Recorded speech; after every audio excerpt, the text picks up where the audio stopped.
ఐం మహాసరస్వత్యై నమః. శ్రీ గురుభ్యో నమః.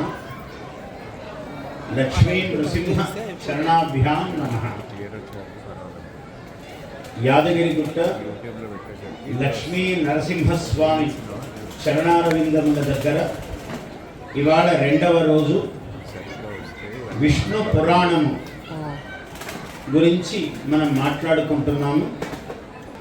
ధ్యేయ సదా సవితృమండల మధ్యవర్తి నారాయణ సరసిజాసన సన్నివిష్ట కేయూరవాన్ మకరకుండలవాన్ కిరీటీ హారీ హిరణ్మయవపు ధృతశంఖచక్రః. సూర్యనారాయణ స్వామి యొక్క గమన విశేషాన్ని చాలా ఎన్నో వైజ్ఞానికమైనటువంటి శాస్త్రీయమైన విషయాలు విష్ణు పురాణంలో చెప్పబడ్డాయి. సూర్య భగవానుడు ఎలా ఆయన సంచరిస్తాడు, ఆయన సంచారము యొక్క గమన స్థితి ఎలా ఉంటుంది, లోకాలోకములకు ఎట్లా అనుగ్రహం కలిగిస్తున్నాడు, సూర్యుడు చంద్రుని మీద ఆయన ప్రకాశం ఎలా పడుతున్నది, ఇట్లాంటి అనేకమైన విషయాలు. అసలు జంబూ ప్లక్ష కుశ క్రౌంచ శాఖ సాల్మల పుష్కరాహ సప్త ద్వీపాలు ఎలా ఉన్నాయి, ఈ ద్వీపములన్నీ కూడా సప్త ఖండములు, 9 ద్వీపములు ఎలా ఉన్నాయి, ఈ భూమండలము అనేక మండలములు ఎలా ఉన్నాయని సర్వ సమగ్రంగా వర్ణించారు విష్ణు పురాణములో. మనము వీలైనన్ని అన్నీ చెప్పటం సాధ్యం కాదు. ఎన్ని విషయాలు వీలైతే అన్ని మనం చెప్పుకుందాం. ఇంకా అనేకమైనటువంటి మహాత్ముల యొక్క చరిత్రలు చెప్పబడ్డాయి. వాళ్ళ చరిత్రలు చదువుకోవటం వల్ల మనకు ఏమిటి అవసరము అంటే, మానవుడు దేనికోసం పుట్టాడో, మానవ జన్మ ఎందుకోసం ఏర్పడిందో, 84 లక్షల జీవరాశులలో బల్లి, నల్లి, క్రిమి, కీటకము ఇటువంటి 84 లక్షల జీవరాశులు అని మన వాళ్ళు లెక్క పెట్టారు. అంటే 84 లక్షల జన్మలు ఎత్తిన తర్వాత అక్కడ ఏదైనా పుణ్యము చేసుకుంటే మానవ జన్మ వస్తుంది, లేకుంటే మళ్ళీ చక్రము వెనక్కు తిరగవలసింది. అట్లా 84 లక్షలు అంటే పాము అన్నాడు అనుకోండి, వాటిలో ఎన్ని రకాలు ఉంటాయో అవన్నీ కలిపి పాము అని ఒక మాట చెప్తారు. చేప అంటే అందులో ఎన్నెన్ని కొన్ని లక్షల విభాగాలు ఉంటాయి, అందులో వాటికన్నిటికీ కలిపి ఒక్కటి. గోవు కొన్ని లక్షల వేల విశేషాలు అందులో ఉండొచ్చు, ఒకటే. ఒక బల్లి, అందులో అడవి బల్లి, గ్రామంలో బల్లి, ఇట్లా అన్నీ కలిపితే కొన్ని లక్షల రూపాయలు కలిపితే ఒక్కటి. ఇట్లాంటివి 84 లక్షలు అని చెప్పారు. అట్లాంటి 84 లక్షల జన్మలు ఎత్తి మానవుడు చిట్ట చివరకు గోజన్మ ఎత్తి ఆ తర్వాత మానవుడుగా జన్మ ఎత్తుతూ ఉన్నాడు. ఇట్లా మానవుడు కావటానికి ఇక్కడ పుణ్యం చేసుకుంటే ముక్తి, మోక్షము, స్వర్గము ఇవన్నీ అన్నారు. ఇది భారతీయులమైన సనాతన వేద ధర్మంలో ఉన్నటువంటి మనకు ఈ రహస్యాలు తెలుసు. తక్కిన ప్రపంచానికి వేరే ఇంకొక పేర్లు చెప్పుకునే వాళ్ళకెవరికి ఇన్ని విషయాలు తెలియవు. వాళ్ళకి ఎంతసేపు ఏదో స్వర్గం అంటాడు, అది కూడా మన దగ్గర నేర్చుకున్నదే. దాని తర్వాత ఏముందో తెలియదు. మనకు వైకుంఠము, కైలాసము, సత్యలోకము, బ్రహ్మలోకము ఇవి ముక్తికి స్థానాలు. వాటికన్నా కొంచెం క్రిందిది స్వర్గం. ఇతరులకు అదే పరాకాష్ట, స్వర్గం కన్నా మించింది లేదు వాళ్ళకు. అంతకన్నా పైకి వెళ్ళలేదు, ఎందుకంటే మన దగ్గర చూసి నేర్చుకున్నవే. అయితే మనకు స్వర్గం అనేది ఒక మెట్టు, ఒక స్థాయి. దాని స్వర్గము, నరకము అనేవి 2 ఉన్నాయి మనకు. వీటిని దాటి ముక్తి అని ఉన్నాయి. ఇది ప్రపంచంలో భారతీయులకు సనాతన హైందవ ధర్మములో తప్ప ఇంకొక చోట ఇంత జ్ఞానం ఎవరికీ లేదు. భౌగోళికము, అభౌగోళికము అయినటువంటి, అంటే ఖగోళమునకు సంబంధించిన జ్ఞానము, భూగోళమునకు సంబంధించిన జ్ఞానము సర్వ సమగ్రముగా మన పురాణాల్లో చెప్పబడింది. సూర్యుడు ఆ సత్యేన రజసా వర్తమానో నివేశయన్నమృతం మర్త్యం చ హిరణ్యయేన సవితా రథేన దేవో యాతి భువనాని పశ్యన్ అన్నాడు. ఆ సత్యేన రజసా వర్తమానః అంటే కాంతి మండలముగా ఉన్నటువంటి సూర్య భగవానుడు రజసా వర్తమానః నివేశయన్ అమృతం మర్త్యం చ. అమృతం అంటే అమృతలోకం, అంటే మరణములు లేనటువంటి లోకం.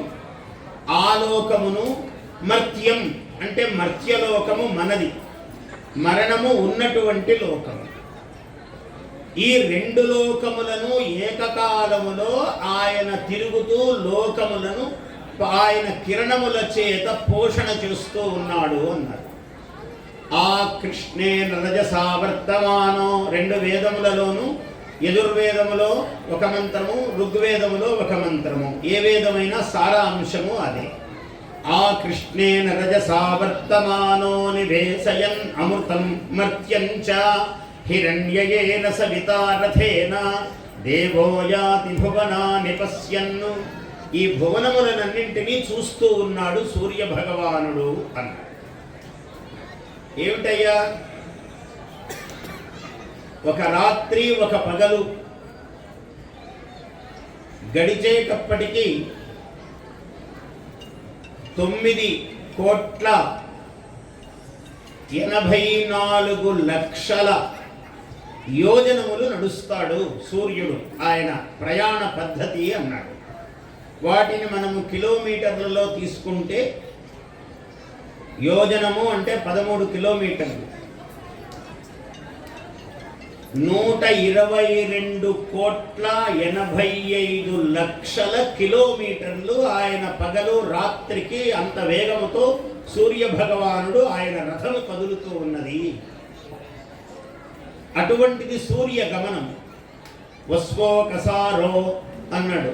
వస్వోకసారము అంటే ఇంద్రుని యొక్క అమరావతి పట్టణము, కుబేరుని యొక్క అలకా నగరము అంటే ఉత్తరం వైపు ఉన్నది అలకా పట్టణం, తూర్పుకు ఉన్నది ఇంద్రుని యొక్క మహానగరము అమరావతి. ఈ రెండు నగరములను మధ్య భాగముతో సహా కలిపి దానిని వస్వోకసారము అన్నారు.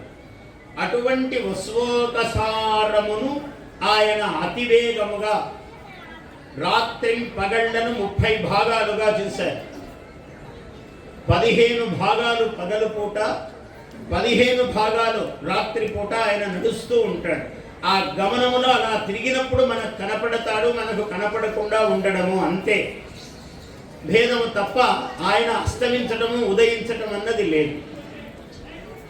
తిరుగుతూ ఉన్నటువంటి భూమిని అతివేగముగా ఆయన చుడతాడు సూర్యుడు. ఇది చాలా సుస్పష్టమైనటువంటి లెక్కలు.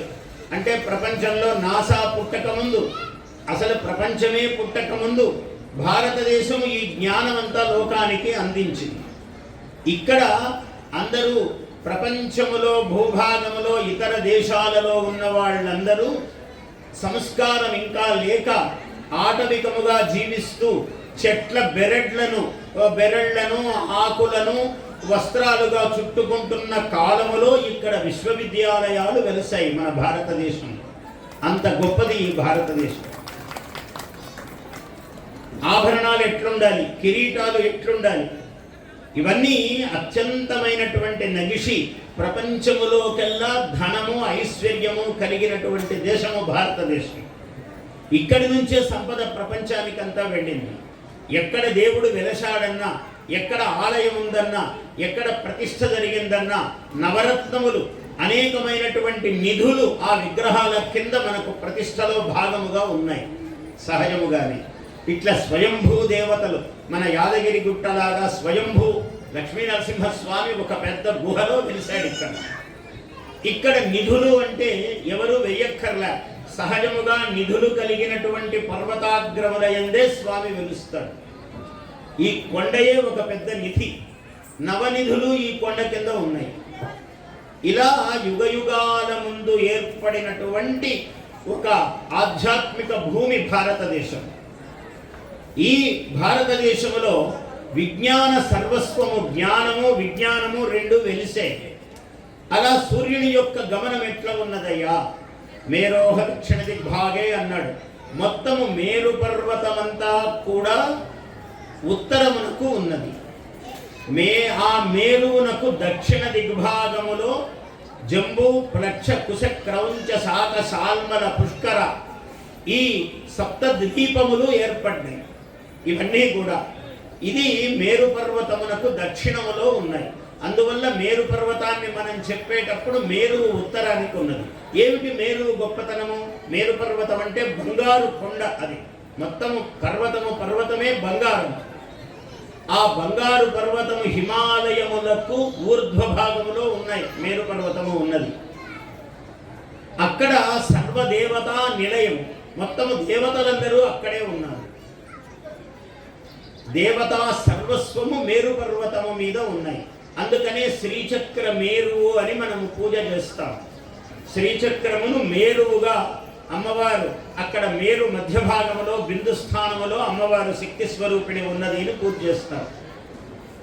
లక్ష్మీ నరసింహస్వామి కొండ గుహలో ఎందుకు వెలిశాడయ్యా? ఎక్కడైనా కింద మనం ఇన్ని కిలోమీటర్లు దాటి వచ్చాము హైదరాబాద్ నుంచి రావాలంటే, దారిలో ఎక్కడైనా ఆయన క్షేత్రం ఉండొచ్చు కదా, కొండ మీద ఎందుకున్నది అంటే కొండ శ్రీచక్ర స్వరూపము, మేరు స్వరూపము. ఏదైనా కొండ, తిరుమల కొండ అయినా, యాదగిరి గుట్ట అయినా, భద్రాచల క్షేత్రమైన భద్రగిరి అది కూడా, అట్లనే శ్రీశైలం అది కూడా శైలం పర్వతం. మీరు ఏది చూడండి ఒక పర్వతమే అయి ఉంటుంది. అంటే ఆ పర్వతము మీద ఒక శ్రీచక్రము మేరు ఆకారముగా దాని మీద భగవంతుడు వెలుస్తాడు ఎప్పుడు కూడా. ఇది రహస్యం, ఆ పర్వతానికి రహస్యం. అటువంటి ఉత్తమమైనటువంటిది మేరు పర్వతం. ఆ మేరు పర్వతము భూమండలానికి ఉత్తరములో ఉన్నది. మేరుం ప్రదక్షిణీకృత్య సూర్యుడు ప్రతిదినము ఈ మేరువుకు ప్రదక్షిణం చేస్తున్నాడు. అంటే భూమండలములు లోకాలోకములన్నీ తిరుగుతున్నాడు. ఆయన తిరిగే లోకాలు సామాన్యమైనవి కాదు. ఇంద్రుని పట్టణము అమరావతి, కుబేరుని పట్టణము అనకాపురి, ఆ రెండింటిని కలిపినటువంటి భాగాన్ని వస్వోకసారము అన్నారు. ఈ వస్వోకసారమును ఆయన 3 భాగాలలో వస్వోకసారాన్ని దాటి వెళతాడు అన్నాడు. 3 భాగాలు ఏమిటి? పగలుకు 15, రాత్రికి 15, మొత్తము 30 భాగాలు. ఈ 30 కాల పరిమితిలో 3 కాల పరిమితుల్లో ఆ 2 నగరాలు దాటుతాడన్నాడు ఆయన. చాలా గొప్ప విజ్ఞాన శాస్త్రం. ఇవాళ మళ్ళీ సైన్స్ చూస్తే ఇదే చెబుతుంది, ఏమీ మార్పు లేదు. నాసా చెప్పినా మన ఇస్రో చెప్పినా ఇదే అంశాలనే ప్రతిపాదించాలి. ఇటువంటిది సూర్య గమనం, మహాద్భుతమైనటువంటి గమనం. 2202 ఒక సెకనుకు ఆయన యొక్క గమన వేగం. అన్ని కిలోమీటర్లు, అన్ని యోజనములు అన్నాడు. కిలోమీటర్లు పెద్దవి అవుతాయి. అన్ని యోజనాలు ఆయన ఒక సెకండ్ కాలములో సూర్య రథము అంత వేగంగా నడుస్తున్నది అన్నాడు. ఇట్లా అనేక కోణములలో సూర్యునికి ఇక్కడికి అంత దూరం ఉంది. ఇవన్నీ సుస్పష్టంగా చెప్పారు మన వాళ్ళు. విష్ణు పురాణంలో చాలా స్పష్టంగా చెప్పారు ఇవన్నీ. ఇటువంటి సూర్యుడు సూర్యనారాయణుడు అన్నారు ఆయన్ని. సూర్యనారాయణ స్వామి అన్నారు. ఏమిటంటే సూర్య బ్రహ్మ, సూర్యేశ్వరుడు, సూర్యనారాయణుడు. బ్రహ్మస్వరూపం ఉదయే, సూర్యుడు ఉదయించినప్పుడు బ్రహ్మగా దర్శనమిస్తాడన్నారు. మధ్యాహ్నేతు మహేశ్వరం, సాయంకాలే సదా విష్ణుం అన్నారు. మధ్యాహ్నంలో ప్రచండంగా పరమశివుడిలాగా ఉంటాడు తేజస్సుతో, సాయంకాలము మళ్ళీ విష్ణువులాగా శాంతముగా ఉంటాడు. ఇలా 3 కాలాలలో బ్రహ్మ విష్ణు మహేశ్వర స్వరూపముగా మనకు సూర్య భగవానుడు దర్శనమిస్తున్నాడు. ఇటువంటి సూర్య భగవానుడు కూడా మరి ఈ ఇంద్రుడి యొక్క అమరావతి, కుబేరుని యొక్క అలకాపురి, ఇంకా అక్కడ పశ్చిమ భాగానికి అధిపతి, దక్షిణ భాగానికేమో యముడు అధిపతి. ఆ ఇద్దరు కూడా ఆయన యొక్క కుమారుడే. ఇలా ఉంటే ఒక్క బ్రహ్మలోకములో మాత్రము ఆయన కిరణములు ప్రసరించలేవట. విష్ణు పురాణంలో చెప్పాడు ప్రత్యేకంగా. బ్రహ్మలోకములో మాత్రము సూర్యదేవుని యొక్క కిరణాలు లోపలికి ప్రవేశించలేవట. ఎందుకు ప్రవేశించలేవయ్యా? బ్రహ్మదేవుడు ఈయన కన్నా తేజస్సుగా ఉన్నాడు కాబట్టి ఆ కిరణములు అంతదాకానే ఉంటాయి. అక్కడ బ్రహ్మ యొక్క కిరణములు సూర్య కిరణముల కన్నా ప్రభావవంతమైనవి కాబట్టి అక్కడ ఈ కిరణములు ప్రవేశించవు అన్నాడు.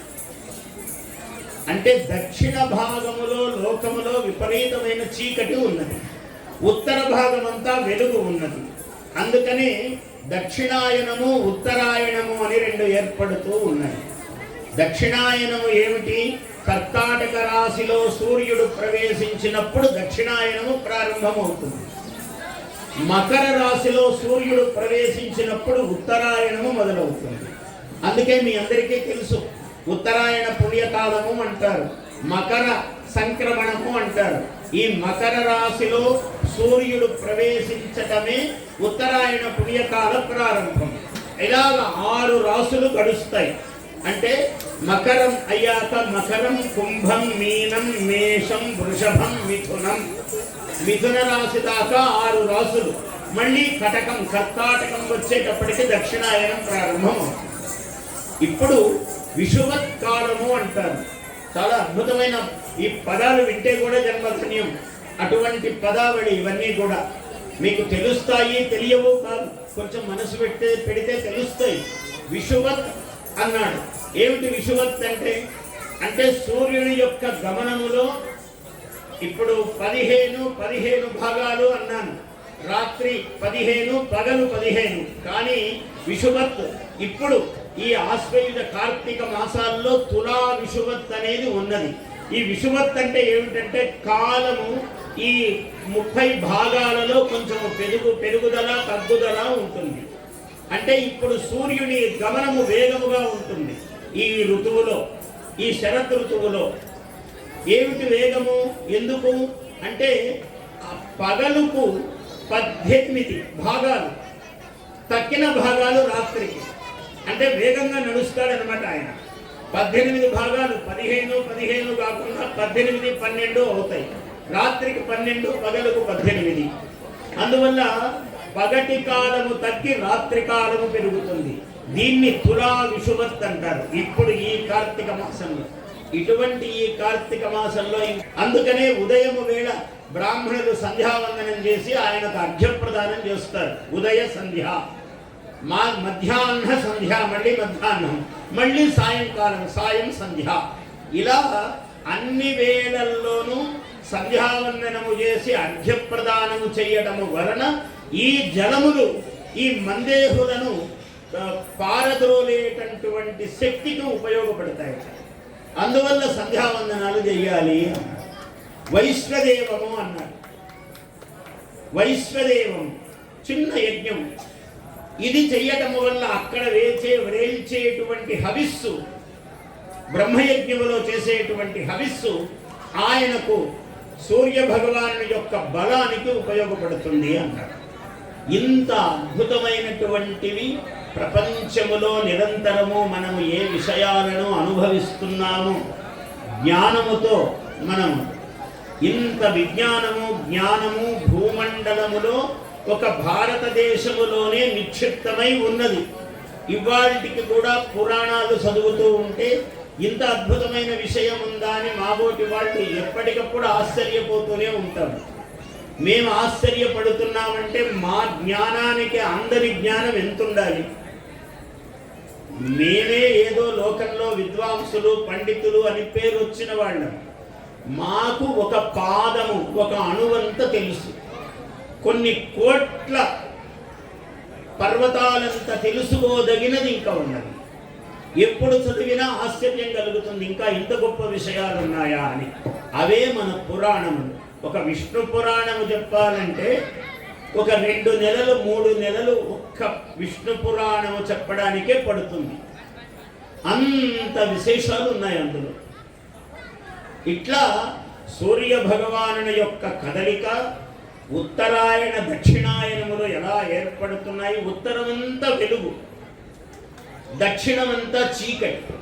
అందుకనే ఉత్తరాయణము దేవతలు, పితృదేవతలందరూ ఉత్తరాయణములో మరణిస్తే అందరూ దేవతాత్వం వస్తుంది, దక్షిణాయనములో నరకము వస్తుంది, నరక ద్వారాలు తెరుచుకుంటాయి అన్నారు. అందుకనే మనమందరం అప్పుడు కూడా దీపావళి పండుగ నాడు ఎందుకయ్యా పటాకులు కాలుస్తాము అంటే అలక్ష్మీ నిరాసనం. ఆ శబ్దాల ద్వారా అలక్ష్మి అంటే లక్ష్మీదేవి యొక్క అక్క, ఆమె జ్యేష్ఠాదేవి. మనం ఎక్కువగా ఆమె పేరు స్పృశించరాదు, ఆమెకు విరుద్ధమైన లక్షణం అన్నమాట, దరిద్ర దేవత.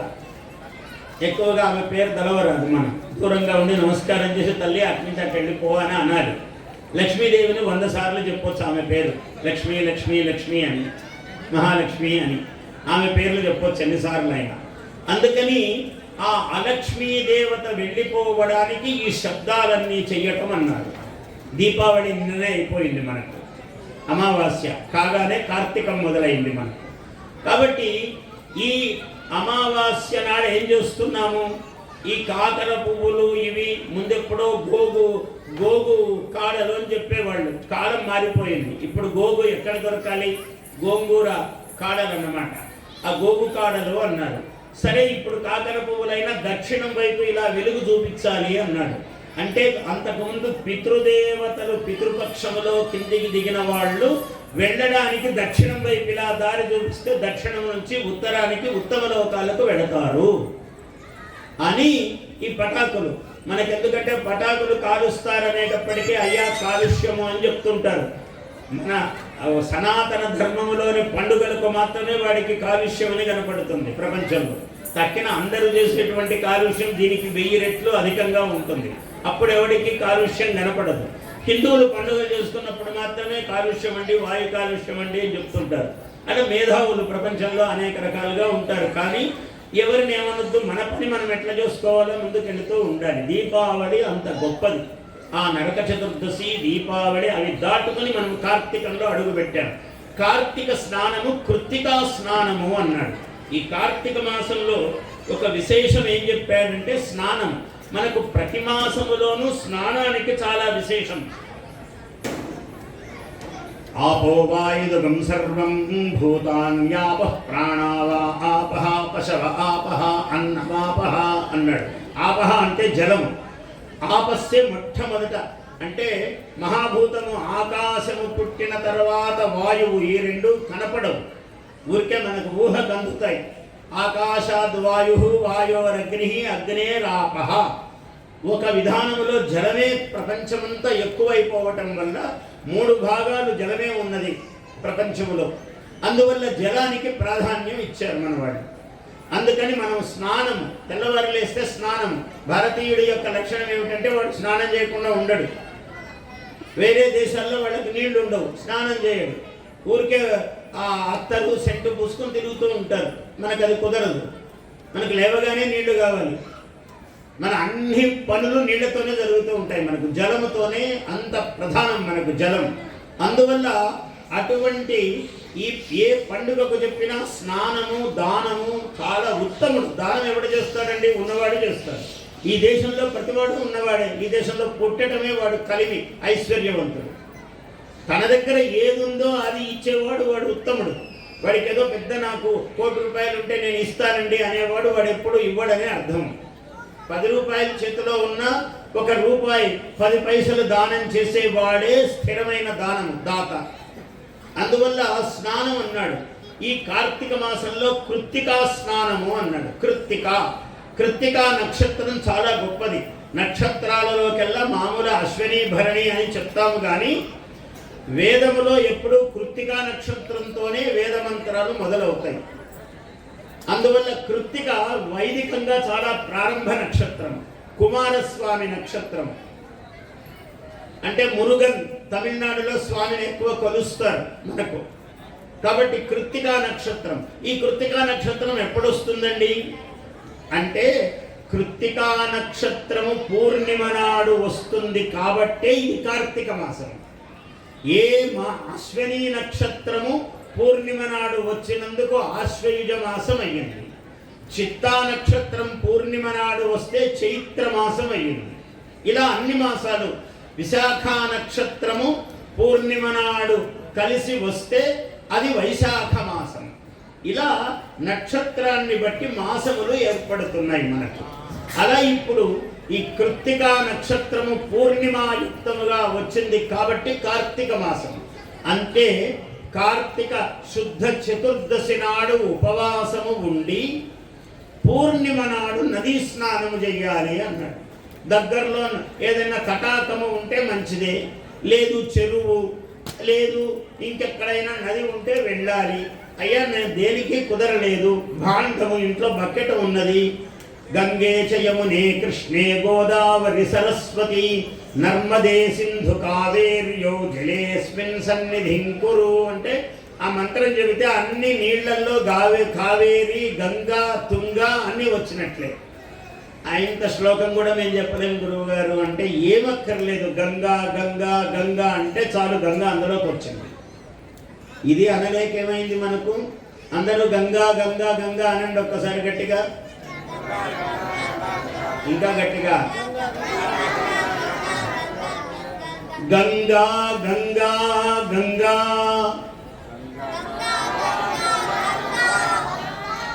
గంగా అంటే చాలు, పాపములు హరించిపోతాయి. గంగా అని స్మరణ చేసి నీళ్లు ముట్టుకున్నామంటే మన బకెట్ నీళ్లు కూడా గంగా జలము, గంగా నది. మనము కాశీ తర్వాత ఇంకెక్కడ ఆ హృషికేశు హరిద్వారు వెళ్ళి గంగా నదిలో మునిగితే ఎంత పుణ్యమో, మన ఇంటిలో భాండములో పాత్రలో ఉన్న నీళ్లు గంగా అంటే ఇవి గంగనే. కావేరి, తుంగభద్ర, పినాకిని, గోదావరి, కృష్ణవేణి అన్ని నదులు ఇక్కడ ఉన్నట్టే గంగా అన్నామంటే. అలా ఈ కృత్తికా స్నానము చెయ్యటము చాలా విశేషము అన్నారు. ఈ కృత్తికా స్నానములోనే నిన్న చెప్పాను, దీపదానము, దీపము వెలిగించటం. ఏ క్షేత్రములోనైనా, తుదకు మీ ఇంటిలోనైనా, ఏ దేవాలయంలోనైనా దీపము పెట్టాలి. అందులో ఉసిరిక కాయ సగానికి దాన్ని ఇలా కోసి ఆ గింజ ఉండేటట్లుగానే అందులో పెట్టి ఆ తైలములో లేదా ఆజ్యము ఈ నెయ్యిలో పెట్టి అది ఆ రకంగా మనం చెయ్యాలి. ఇవి పళ్ళు లేవని చూస్తున్నాను.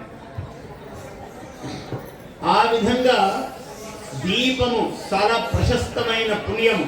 స్నానము, దీపము, దానము ఈ మాసములో చాలా ప్రశస్తము.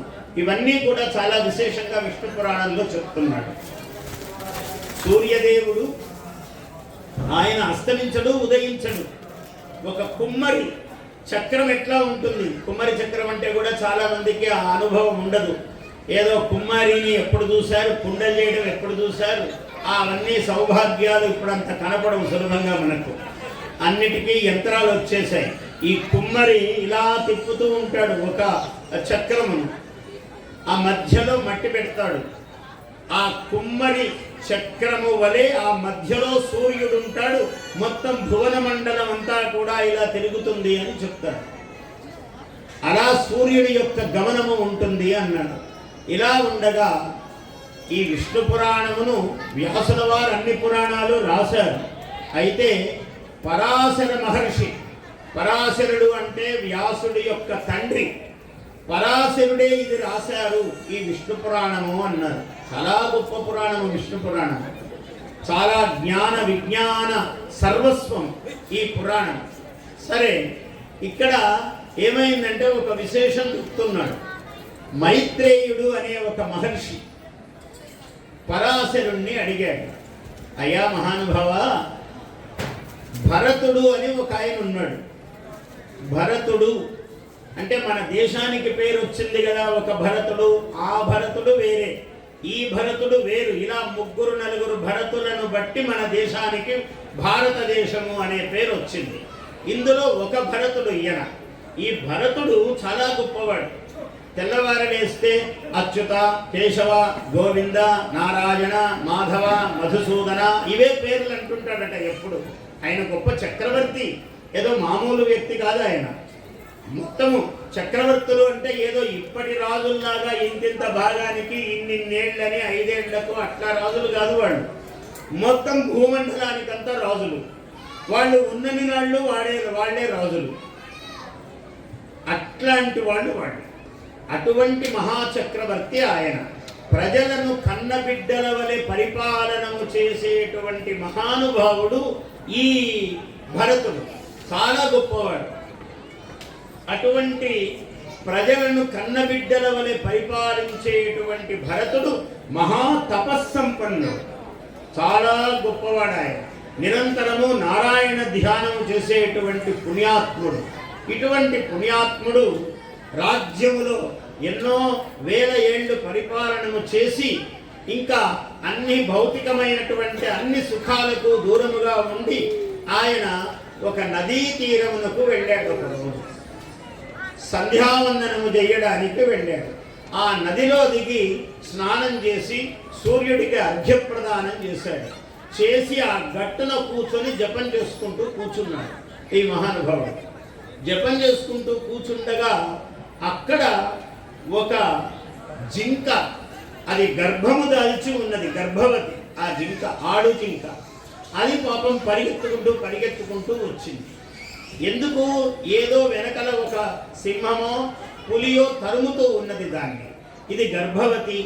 అలా పాపం గర్భభారంతో నెమ్మదిగా వచ్చి ఆ నీళ్లల్లో మునిగి అక్కడ నీళ్లు తాగి అది కాసేపు అటు ఇటు చూసి ఆ పులి పక్కకి వెళ్ళిపోతే ఇంకా హాయిగా ఇదేం చేసింది, ఆ భయము పాపం ఇంకా లోపల పోలేదు దానికి.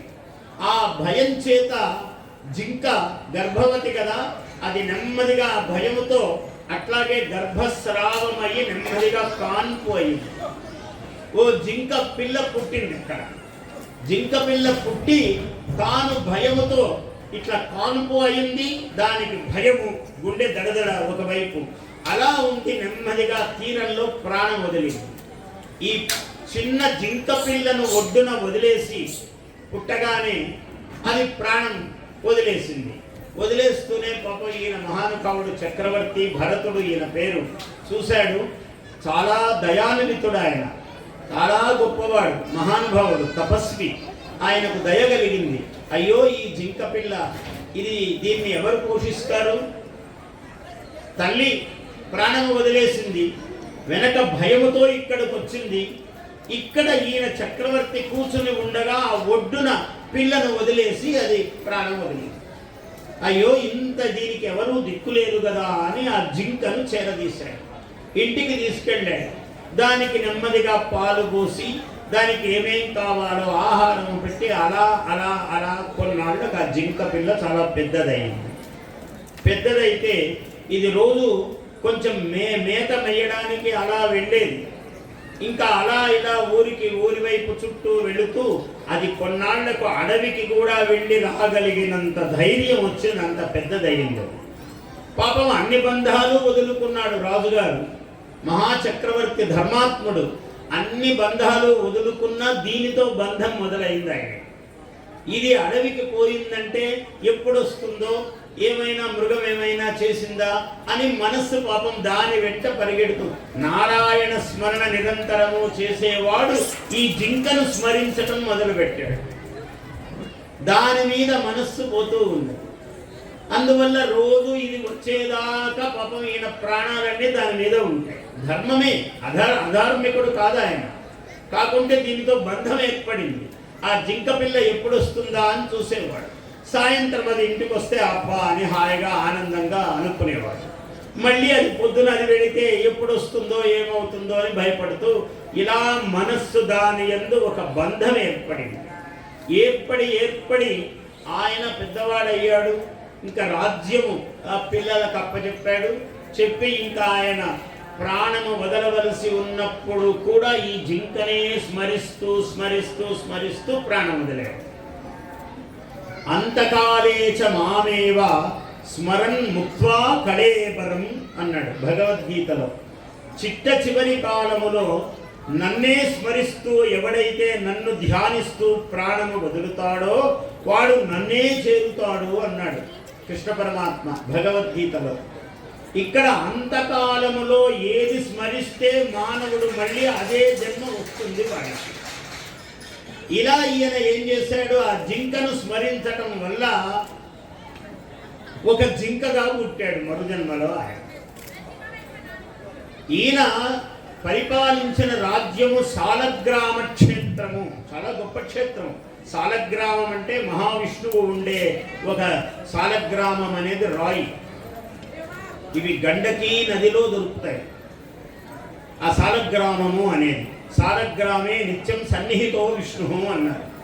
ఇప్పుడు ఈ కొండ వెలిసింది, కొండలో స్వామి ఉన్నాడంటే అదంతా సాలగ్రామ శిల. అవి సహజముగా పుడతాయి ఆ రాళ్ళు, సాలగ్రామ శిల అది. అట్లాంటి సాలగ్రామ క్షేత్రము అన్న చోట ఈయన రాజు. అయితే జింకగా పుట్టాడు మరుజన్మలో. ఈ జింకగా పుడితే కానీ పాపం పూర్వజన్మ స్మృతి ఉన్నది. ఆ జింక అయినా మళ్ళీ నేరుగా ఆ సాలగ్రామ క్షేత్రంలోకి వచ్చాడు.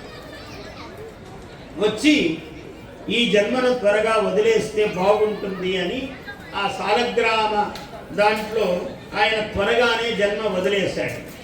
వదిలేసి ఆయన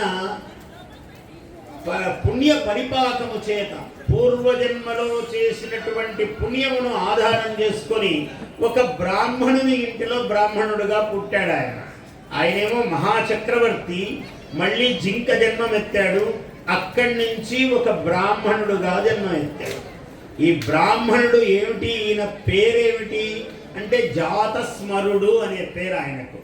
అంటే జాత పుట్టినటువంటి స్మరణ గలవాడు. పూర్వజన్మ స్మృతి ఉన్నది. కొందరికి పూర్వజన్మ స్మృతి ఉంటుంది, చాలా అరుదు, కానీ కొందరికి ఉంటుంది. అలా ఈయనకు పూర్వజన్మ స్మృతి ఉన్నది. ఓహో, నేనింత చక్రవర్తిని, మళ్ళీ నేను ఒక జింకనై పుట్టాను, ఇప్పుడు బ్రాహ్మణుడనై పుట్టాను అని ఈయనకు పెద్ద కర్మ మీద అంత ఆసక్తి లేదు. వేదములో 2 భాగాలు చెప్పాడు, ఒకటి కర్మ, ఒకటి జ్ఞానము అన్నాడు. అంటే ఈ 2 ప్రధానముగా మానవుడికి ముఖ్యమైనవి. ఒకటి కర్మ, ఒకటి జ్ఞానము. కర్మ చేస్తేనే జ్ఞానం వస్తుంది అన్నాడు. జ్ఞానం చేస్తే కర్మ చేయాల్సిన పని లేదు. కర్మ అంటే పని. అంటే ప్రతివాడు అనుకోవచ్చు, నేను జ్ఞానిని కదండి అందుకని నేనేం పని చేయనండి అంటే అట్లా కుదరదు. జ్ఞానం అయితే, జ్ఞాని అయిన వాడికి కర్మ పాముకు కుబుసము ఎలా అయితే వదిలిపోతుందో కర్మ అలా తానే వదిలిపోతుంది తప్ప నేను జ్ఞాని కాబట్టి కర్మ చేయని ఎవడు వాడనుకోరాదు. శంకరాచార్యులంతటి జ్ఞాని కూడా కర్మ చేశాడు. ఆయన కూడా నిత్య పూజ చేశాడు. అంటే కర్మ అన్నది అది వదిలిపోవాలి.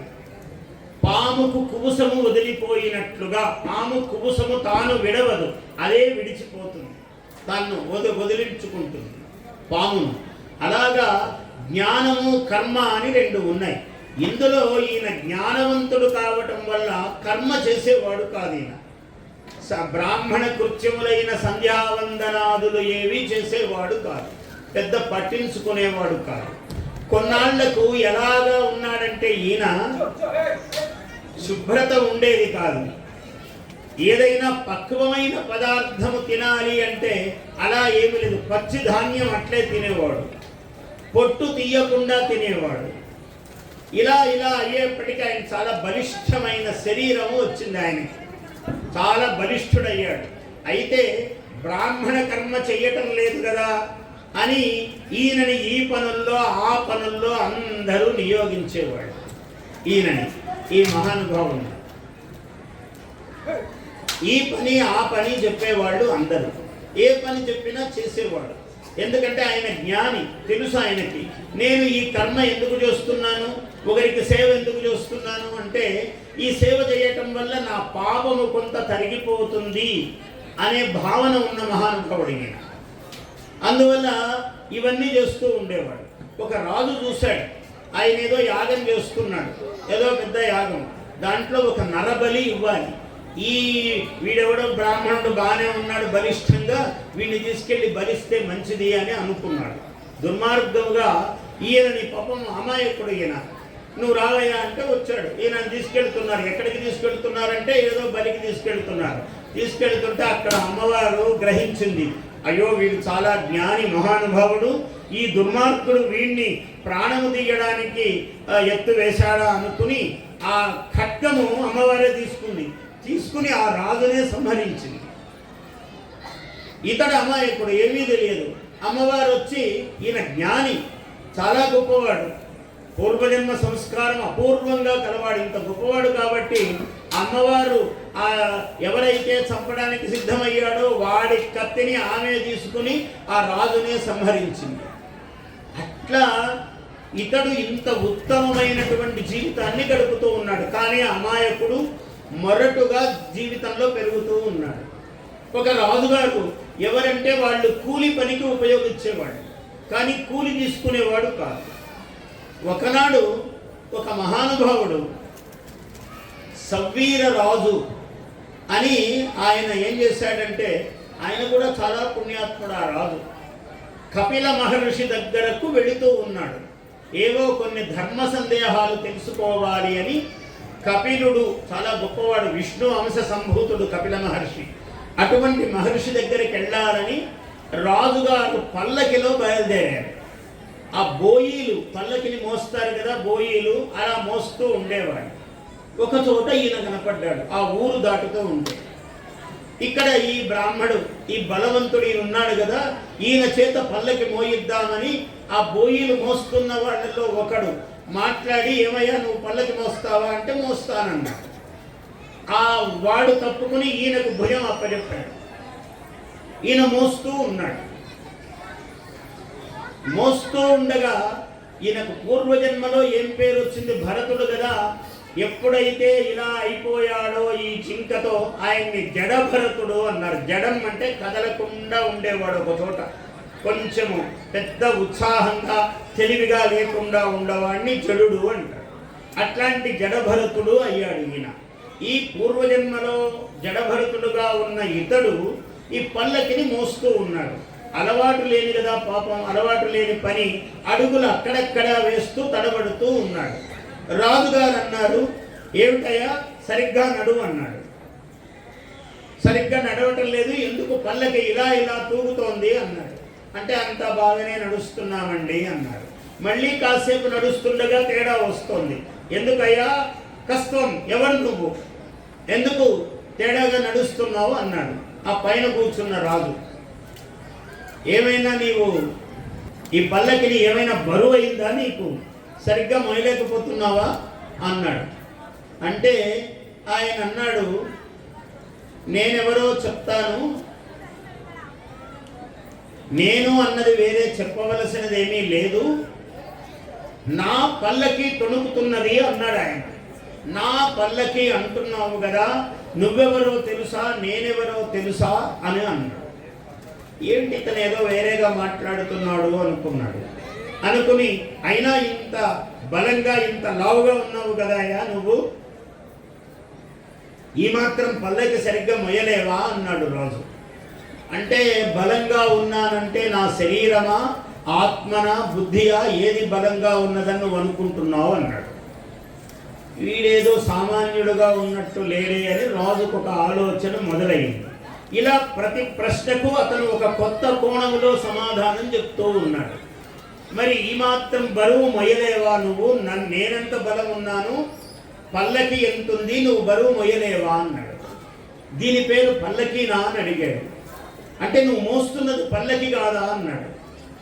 అంటే నీవు పల్లకి ఎక్కి కూర్చున్నావు, బాగానే ఉన్నది, పల్లకి అనుకుంటున్నావా, అది ఇంతకు ముందు ఒక వృక్షము కదా అన్నాడు. నిజమే అన్నాడు. దీని తర్వాత ఏ కర్ర, ఆ కర్ర తీసేసామనుకో దాన్ని అప్పుడు కర్రలు అంటామా, పల్లకి అంటావా అన్నాడు. ఇతను చాలా విచిత్రంగా ప్రశ్నలు వేస్తున్నాడని కొంచెం రాజుకు ఆలోచన వచ్చింది. ఏమిటయ్యా నువ్వేం మాట్లాడుతున్నావు అన్నాడు. ఏమీ లేదండి, ఇప్పుడు ఇది ముందు చెట్టు కదా ఈ పల్లకి, నువ్వు చెట్టెక్కి కూర్చున్నావని నేను అనవచ్చునా నిన్ను, ఆ మాట అంటే సరిపోతుందా అన్నాడు. ఎలా సరిపోతుందయ్యా అన్నాడు. ఈ పల్లకి ఏ కర్ర, ఆ కర్ర అంతా తీసేస్తే కర్రలే కదా, నువ్వు కొన్ని కర్రలు ఎక్కి కూర్చున్నావని నిన్నంటే సరిపోతుందా అన్నాడు. ఎలా సరిపోతుంది అన్నాడు. అంటే ఈ పల్లకి అన్నదానికి ఒక రూపము లేదు కదా, అలాగే నువ్వు బరువైందా అన్నావు కదా, నీ బరువు నేనేమో మొయ్యటం లేదు.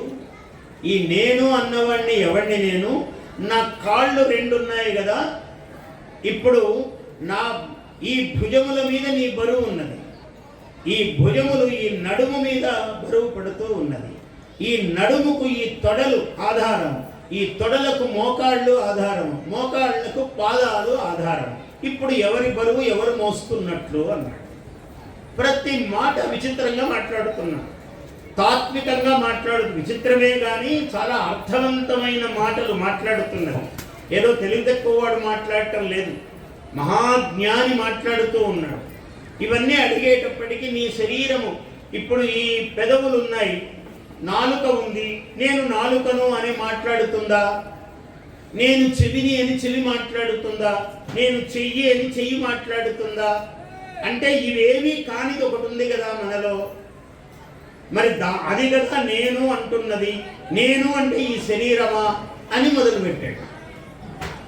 ఈయన కపిల మహర్షి దగ్గరికి వెళ్ళి తత్వం తెలుసుకుందాం అనుకున్నాడు, కానీ ఇక్కడే మహానుభావుడు దొరికాడని గబగబ పళ్ళకి ఆపండి ముందని దిగాడు.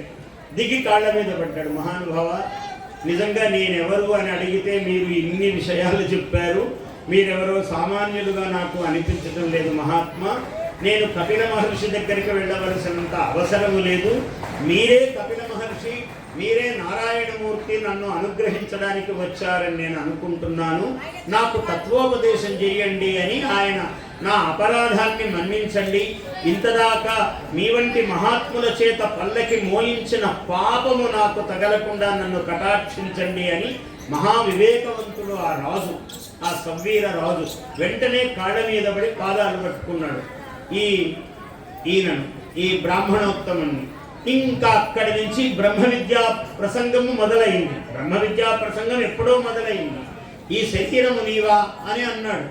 నేను అంటే ఎవరు అంటే, ఎప్పుడైతే మహాత్ముడై ఉన్నాడో, ఆయన నేను అనే భావన లేకుండా ఉన్నాడో, ఈ అనంతమైన సృష్టి అంతా కూడా అతనే. నేను, నీవు, ఇతడు, ఆమె, అక్కడ అన్న భేదము లేదు.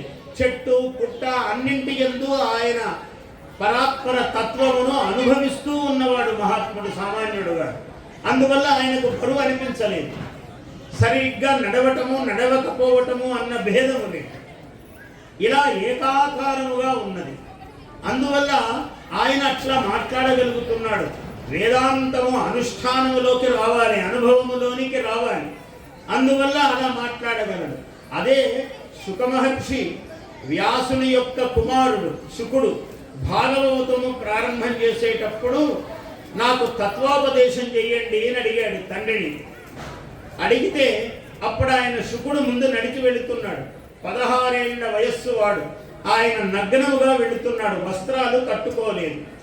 కట్టుకోకుండా ఆయనకు ఏమీ బ్రహ్మభావన, ప్రపంచమంతా నేనే అన్న భావన ఉన్నది. ప్రపంచమే నేనై ఉన్నాను, నేను అన్నది వేరే లేదు, పరాత్పర స్వరూపముగా ఉన్నాడు. అందువల్ల ఆయన నడిచిపోతూ ఉంటే శుక శుక శుక అని పిలుస్తున్నాడు తండ్రి. తండ్రి పిలుస్తుంటే వెనక్కి తిరిగి చూడటం లేదు. కారణమేమి?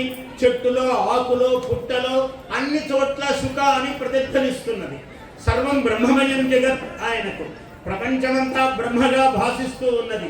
కాబట్టి శుక అన్న పేరు తండ్రి పిలుస్తున్నట్టుగా లేదు, అందుకని వెనక్కి చూడటం లేదు.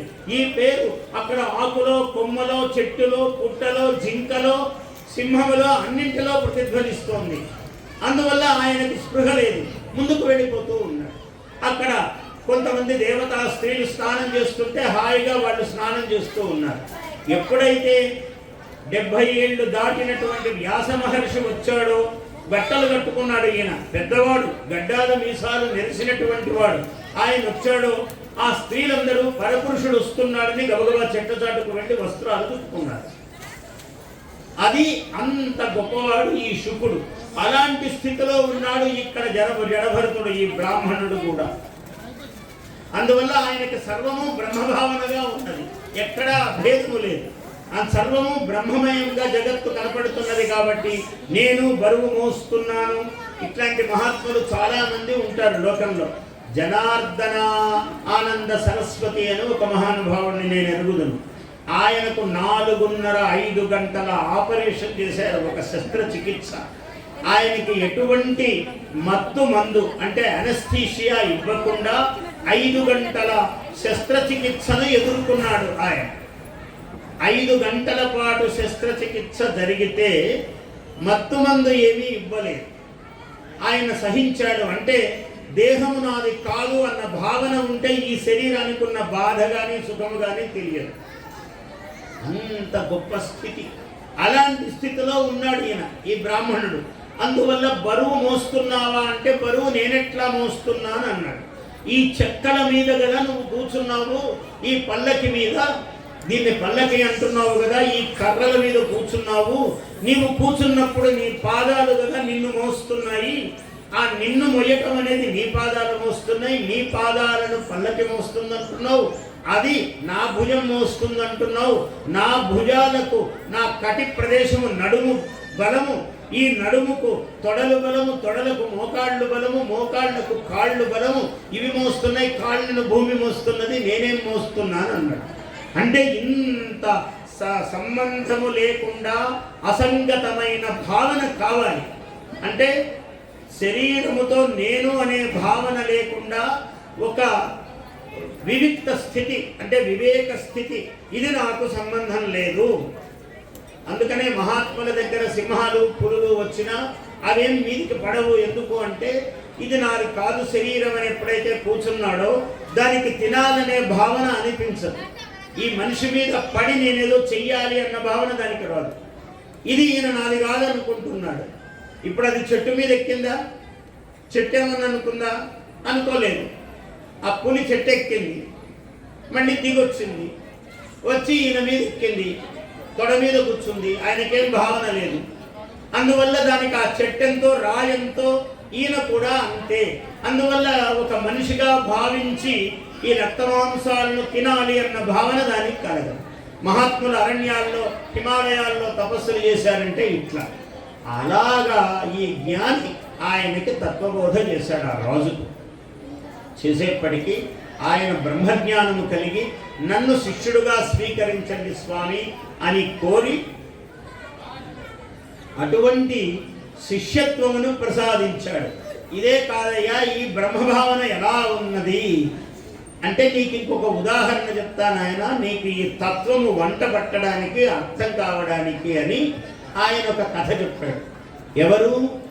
ఈ బ్రాహ్మణోత్తముడు పల్లకి మోసినటువంటి ఇంతదాకా బ్రాహ్మణోత్తముడు ఈ రాజుగారికి ఒక కథ చెప్పాడు. ఏమిటి?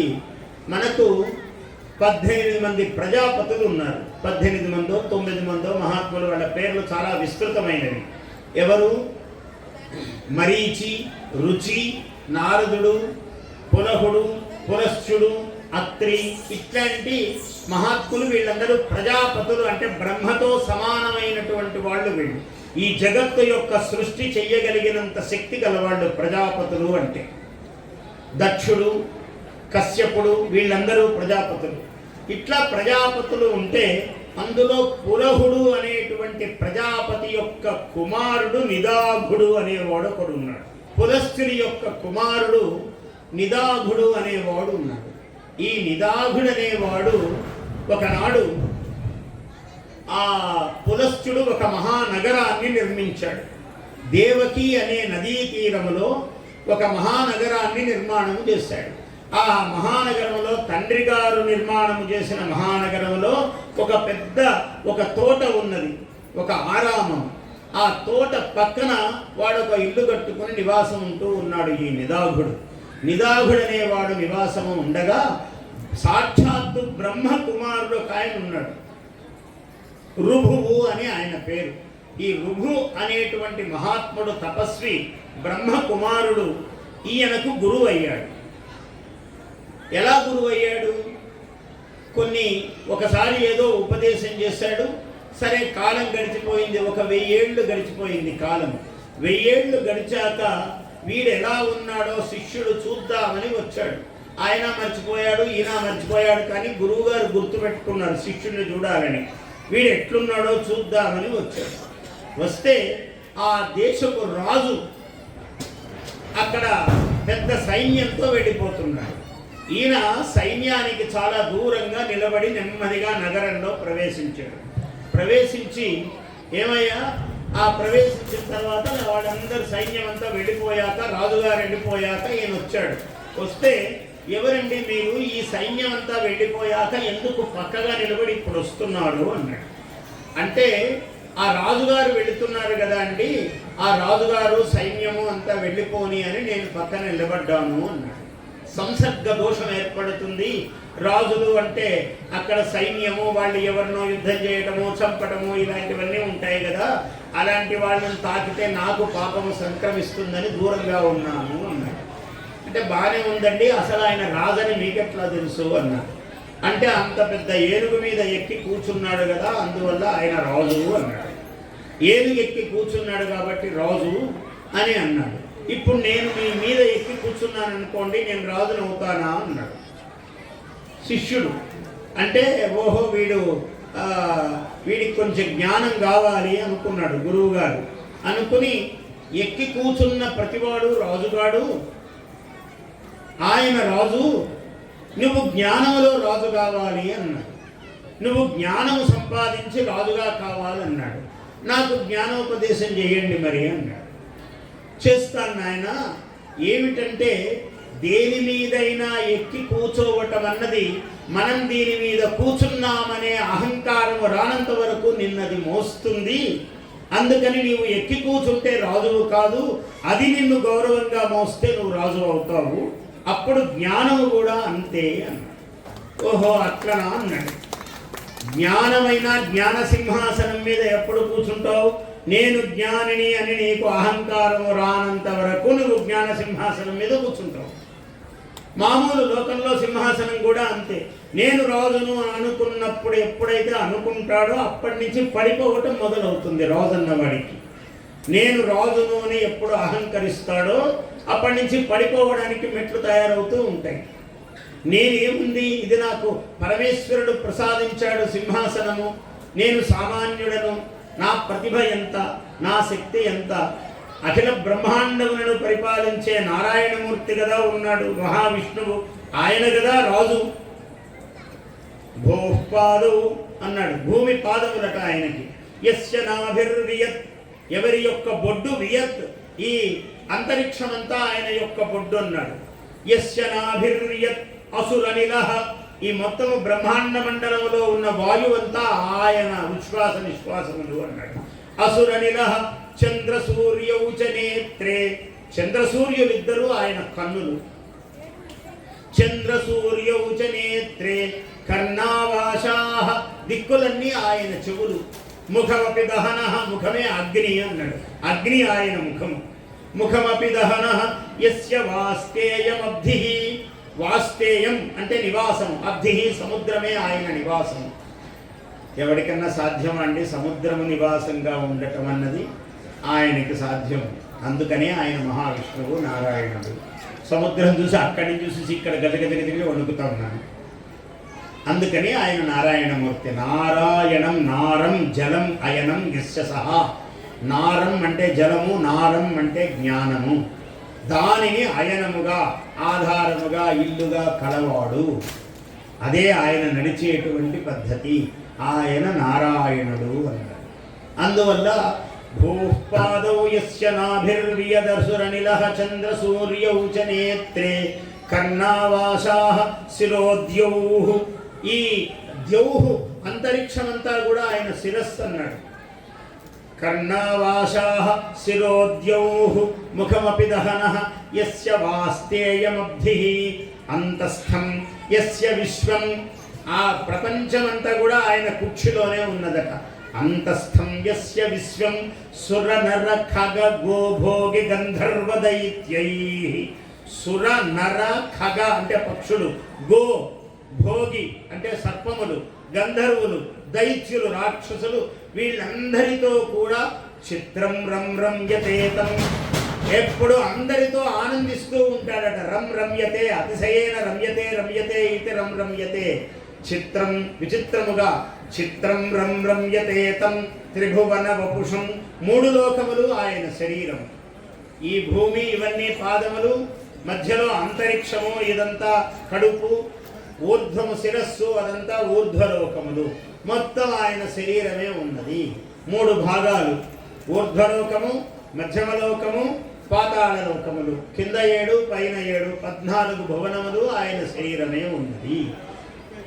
చిత్రం రం రమ్యతేతం త్రిభువన వపుషం విష్ణుమీశం నమామి. అందువల్ల ఇంత వ్యాపించిన వాడు ఉండగా ఏదో కుర్చీ మీద కూర్చోగానే పదవి రాగానే నేను గొప్పవాణ్ణి అని అనుకుంటే వీడెంత అజ్ఞాని. అందువల్ల నాయన జ్ఞాన సామ్రాజ్యానికి ఎప్పుడు గొప్పవాడివి నువ్వు అధిపతిగా అవుతావంటే ముందు నేను అన్న అహంకారము తీసివేసుకుంటే నేను నాది అహం మమ ఈ రెండు గనక ఉన్నాయంటే అక్కడికి ప్రవేశించలేవు అన్నాడు. ఈ రెండు ఏమిటంటే చెప్పుల జత ఉన్నట్టు. మనకు ఏదైనా బ్రహ్మ విద్య వినడానికి వెళుతున్నామంటే, దేవాలయానికి వెళుతున్నామంటే చెప్పులు దూరంగా వదిలేయాలి. ఒకటి ఆ చెప్పులు ఏమిటి అంటే సంకేతము. ఒకటి అహంకారము, ఒకటి మమకారము, రెండు చెప్పులు. ఇవి మనతోనే ఉంటాయి. అంటే అహంకార మమకారాలను వదిలి ముందుకు పోలేము. ఎంత నమస్కారం పెట్టుకుంటున్నా మళ్ళీ చెప్పులు ఎవరైనా ఎత్తకపోయినారా, సరిగ్గా నిన్ననే కొన్నాను, ఎంత 2000 రూపాయలు పెట్టి కొన్నాను, మళ్ళీ చెప్పులు ఎవరైనా వేసిపోతారు ఏమో నేను ఉందనుకోండి. వాడు ఇంకా ఎప్పుడు బాగుపడతాడు, ఎన్ని చోట్ల నమస్కారం పెట్టినా ఉపయోగం లేదు. అందువల్ల మనస్సు అక్కడికి పోతున్నది, చిత్తం వెనక్కి లాగుతూ ఉన్నది. ఈ అహంకారము మామూలు ఈ చెప్పులు కాదు. ఆ చెప్పులను వేటన్నాడంటే ఒకటి అహంకారము, ఒకటి మమకారము, ఈ రెండు కొమ్ముల్లాగా వచ్చాయి. ఇట్లా ఒకటి అహంకారం, ఒకటి మమకారం. వీటిని వదిలేదా పశు లక్షణము, అప్పుడు నువ్వు బాగుపడతావు అన్నాడు. ఆయన అదే బోధించాడు. ఆ రుభు అనేటువంటి మహానుభావుడు ఇతడికి జ్ఞానము, ఈ నిదాఘుడు, నిదాఘం అంటే వేడి అని అర్థం. అంటే అజ్ఞానపు వేడి బాగా అలముకున్నవాడు. ఆ శబ్దాల్లో కూడా అర్థం ఉంది. అందువల్ల ఆయనకు జ్ఞానబోధ చేశాడు. నాయన ఎప్పుడైతే అహంకార మమకారాలు విడిచిపెడతావో, అంటే ఎప్పుడైతే సింహాసనము, ఏనుగు, దాని మీద మమత్వము ఇవన్నీ కలుగుతాయో నీకు అపకారకములు, ఇవి వదిలిపెడితే బ్రహ్మజ్ఞానం కలుగుతుంది. ఈ అహంకార మమకారాలనే కొమ్ములు రెండు తీసివేయాలి. అప్పుడు నువ్వు పశువు కాకుండా పశుపతివి అవుతావు. ఈ పశుత్వం పోతుంది, నీకు పశుపతిత్వం వస్తుంది. అతడే పరమేశ్వరుడు, అతడే నారాయణమూర్తి, అతడే బ్రహ్మ అని బోధ చేశాడు ఈ జ్ఞానాన్ని. ఆ బోధ చేత ఇలా చేశాడండి రుభు మహానుభావుడు. రుభు అయినటువంటి గురువు నిదాఘుడు అనే ప్రజాపతి యొక్క కుమారుడు. ఆయనేమో బ్రహ్మకుమారుడు రుభువు. ఈ ప్రజాపతి కుమారుడైనటువంటి నిదాఘుడికి ఈ తత్వము బోధించాడు అని ఈ బ్రాహ్మణోత్తముడు సవ్వీర మహారాజుకు చెప్పాడు. తత్వం అనేది ఇలా ఉంటుంది నాయన, ఈ విధంగా నువ్వు తరించాలి, నీవు జ్ఞానివి. కానీ ఎక్కడా ఏ విషయము మీద వ్యామోహపడి సంగమును కనుక పెంచుకున్నట్లయితే ఏమైంది? ఇప్పుడు జ్ఞాని అయ్యాడు. 3 జన్మలు పట్టింది ఆయనకి. మొదటి జన్మలోనే చాలా తరించినటువంటి మహానుభావుడు. కేశవ, నారాయణ, మాధవ, గోవింద, అచ్యుత, మధుసూదన, మాధవ, ఇవే పేర్లు చెప్తున్నాడు నిరంతరం. ఆయనే నారాయణ స్వరూపము కావాలి. కానీ ఒక జింక మీద కలిగినటువంటి వ్యామోహము, ప్రేమ వలన ఆ పాశము, ఆశాపాశము కడు నిడుపు లేదు అంతంబు రాజేంద్ర అన్నాడు. ఆశ, ప్రేమ ఇవన్నీ కూడా ఒకటే. ఆ వాత్సల్యము చేత బంధింపబడ్డాడు. ఈ బంధింపబడినందుకు ఆయన మళ్ళీ జింక జన్మ ఎత్తవలసి వచ్చింది. ఆ పూర్వ పుణ్య బలము చేత ఆ జింక జన్మను వదిలేసి మళ్ళీ ఉత్తమమైన బ్రాహ్మణ జన్మ వచ్చింది. ఈ బ్రాహ్మణ జన్మలో అందుకనే కర్మ విముఖుడై పుట్టాడు. ఎందుకు? జ్ఞానము అపారముగా సంపద ఉన్నది అతనికి. కర్మతో పెద్దగా పని చేసి తరించవలసింది లేదు. యజ్ఞయాగం చేయాలి, తపస్సు చేయాలి, ఇన్ని చేస్తే జ్ఞానం రావాలి. కానీ ఈయనకు సహజంగా పూర్వజన్మార్జితమైనటువంటి జ్ఞానము ఉన్నది ఈయనకు. అందువల్ల ఆ జ్ఞానము చేత కర్మను అంతా పట్టించుకోలేదు. కర్మ మళ్ళీ లిప్తం అవుతుంది. అందుకనే భగవద్గీతలో కూడా సందేహం అడిగాడు అర్జునుడు. ఏమయ్యా, వ్యామిశ్రేణేవ వాక్యేన విమోహయసి కేశవ, నువ్వు వ్యామిశ్రణము అంటే అంత కలగాపులకంగా చెప్తున్నావయ్యా నువ్వు చెప్పే మాటలు. కర్మ జాయోస్తి చేత్, కర్మ గనక గొప్పదైతే, అసలు కర్మ వద్దన్నావు కదా, జ్ఞానము గొప్పది అన్నావు. జ్ఞానము గొప్పదంటే మళ్ళీ కర్మ చేయమని ఎందుకుంటున్నావు? ఈ యుద్ధంలో అందరినీ జయించరా, బాణం వేయరా అంటున్నావు, కర్మను బోధిస్తున్నావు. తత్కిం కర్మణి ఘోరేమాం నియోజయసి కేశవ, మళ్ళీ ఘోరమైన పాపకర్మ యందు నన్ను నియోగిస్తున్నావు. ఆధారము చేసుకొని జ్ఞానము గొప్పది అని చెప్తున్నావు. గొప్పది అంటే కర్మ వదిలేయాలి కదా. మళ్ళీ తత్కిం, మళ్ళీ ఎందుకు? ఘోరే మాం నియోజయసి కేశవ, కర్మని ఘోరే, ఒక ఘోరమైన పని. అందులో ఏదైనా పూజ చేయని ఆయన పుష్పాలు ఇస్తున్నావా, అభిషేకం చేయని ఆయన శివుడికని జలం ఇస్తున్నావా? లేదు. తత్కిం కర్మని ఘోరే మాం నియోజయసి కేశవ, ఇంత ఘోరమైన కర్మ ఎందు మళ్ళీ నన్ను నియోగిస్తున్నావు, ఏమిటి ఈ చిత్రం అని అడిగాడు. ఆయన జ్ఞానము గొప్పదే, కానీ కర్మ అసలు చెయ్యకుండా ఉంటే సోమరిపోతవుతావు. అట్లా ఉండకూడదు. మరి కర్మ చేస్తే ఫలం వస్తుంది, మళ్ళీ పుణ్యమైనా పాపమైనా బంధమే కదా, మళ్ళీ నేను ఇరుక్కుపోతాను ఎట్లా అన్నాడు. అందుకనే కర్మ సన్యాసయోగో నామ అన్నాడు. కర్మ సన్యాసం అంటే కర్మ వదిలిపెట్టడం కాదు, కర్మ ఫల త్యాగము. కర్మ వల్ల ఏ ఫలమైతే వస్తుందో ఆ ఫలాన్ని కృష్ణార్పణ వస్తు అన్నాడు. అంతా చేశాక పూజ, జలం అక్షతలు తీసుకొని ఆయన అని పురోహితుడు ఏం చెప్తాడు, నీళ్లు వదిలేయండమ్మా అని భార్య నీళ్లు పోస్తే భర్త వచ్చి ఏతత్ కర్మఫలం సర్వం శ్రీ కృష్ణ అర్పణమస్తు, కృష్ణం సర్వం శివ అర్పణమస్తు, వాసుదేవార్పణమస్తు, బ్రహ్మార్పణమస్తు అని అంటున్నాడు. బ్రహ్మ, కృష్ణుడు, వాసుదేవుడు, సదాశివుడు పేర్లు చెప్పి నేను ఏ కర్మ చేశానో, ఇంతవరకు ఈ పెద్ద పూజ చేశానో స్వామి, ఈ పూజా ఫలం ఏదైతే ఉందో అది నీ పాదాలకు సమర్పణం చేస్తున్నాను అంటే కర్మ ఇతనికి అంటదు, ఫలం ఆయనకి ఇచ్చేశాడు. ఆయన ఏమి ఇవ్వదలుచుకుంటే నీకు అది ఇస్తాడు, నీకేది ఇవ్వాలో అది ఆయన ఇస్తాడు, నీకు సంబంధం లేదు కర్మతో. కాబట్టి కర్మ చెయ్యాలి, కర్మ వల్ల ఏ ఫలం వస్తుందో ఆ కర్మ ఫలాన్ని వదిలేయి. ఇది కర్మ సన్యాస యోగ అన్నాడు భగవద్గీతలో. అది ఇక్కడ ఈ పురాణంలో ఇంత విశేషంగా చెప్పాడు. నాయన కర్మ ఫల త్యాగం ఉండాలి, కర్మను వదలరాదు, కర్మ ఫలమును వదిలేయాలి. అందువల్ల ఆయన ఈ ఒక జింకతో సంగము పెట్టుకోవటము వల్ల, ఎందుకంటే సత్సంగత్వే నిస్సంగత్వం, నిస్సంగత్వే నిర్మోహత్వం, నిర్మోహత్వే నిశ్చలతత్వం, నిశ్చలతత్వే జీవన్ముక్తి అన్నాడు. సత్సంగత్వే, ఆ సంఘం ఎట్లుండాలి? సత్పురుషులతో సంఘం ఉండాలి, మహాత్ముల దర్శనం చేయాలి, పుణ్యకార్యాలు చేసే వాళ్ళతో స్నేహం చేయాలి. ఎవడైనా గుడికి పోతుంటే యాదగిరి గుట్టకు పోయే వాళ్ళతో స్నేహం చేయాలి. వాడు నువ్వు రోజు పోకపోయినా ఏదో ఒక రోజు నేను చూపోతాడు యాదగిరి గుట్టకు, పుణ్యం వస్తుంది నీకు.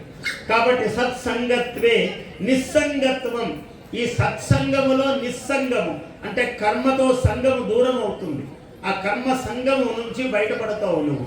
సత్సంగత్వే నిస్సంగత్వం, నిస్సంగత్వే నిర్మోహత్వం. నిస్సంగం ఎప్పుడైతే నీకు వస్తువుల మీద సంగము లేదో, నిర్మోహము, మోహము లేదు, అజ్ఞానము లేదు, జ్ఞానం ఏర్పడుతూ వస్తుంది క్రమంగా నీకు.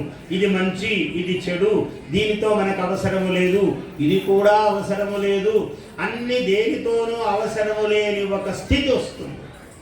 నిస్సంగత్వం, నిస్సంగత్వే నిర్మోహత్వం.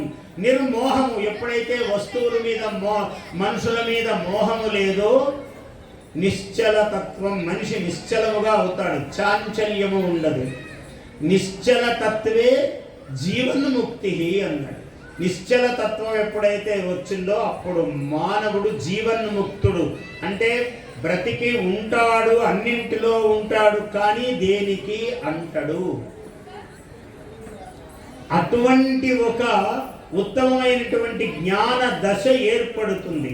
ఆ దశ ఏర్పడవలసినటువంటి వాడు సంగము చేత మళ్ళీ 3 జన్మలెత్తి ఆ జడభరతుడు అనేటువంటి మహానుభావుడు నారాయణమూర్తి యందు, విష్ణువునందు ఆయన ఐక్యమును పొందాడు. ఇది మనకు విష్ణు పురాణములో చాలా విశేషముగా చెప్పేటువంటి కథాక్రమము. దీనిని మనం ఎక్కడ ఏ విధంగా అన్వయము చేసుకున్నా మొత్తం మన వాంగ్మయం అంతా కూడా ఒకటే తీగలాగా ఉంటుంది. ఒక పెద్ద తీగకు పూసిన పువ్వులలాగా ఉంటాయి ఈ వాంగ్మయాలన్నీ కూడా.